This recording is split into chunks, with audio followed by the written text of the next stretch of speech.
กลับจากทำงานเมียบอกให้เอาของที่มาส่งเข้าบ้านด้วยมันอยู่ในบ้านทั้งวันทำไมมันไม่เอาเข้ามาผมต้องบอกมันว่ายังไงครับมึงไม่ต้องไปบอกมันหรอกไม่มีประโยชน์บอกไปมันก็ใช้มึงทุกทีแหละวิธีการง่ายที่สุดคือบอกตัวมึงเอง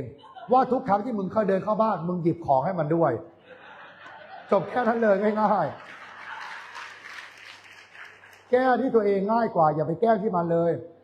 ถ้ามึงแก้มันสำเร็จนะมึงแก้มันสำเร็จตั้งแต่วันแรกที่มึงคบที่มันใช้มึงตั้งแต่วันแรกมึงแก้มันได้จบแล้วแต่เพราะมึงไม่คิดมึงไม่คิดจะแก้มันตั้งแต่วันแรกมึงมาแก้วันนี้มึงคิดว่าแก้ได้ไหมทำไมมึงไม่หือแบบนี้กับมันที่บ้านบ้างมึงตั้งคำถามนี้กับมันสิไม่ตั้งมาถามกับกู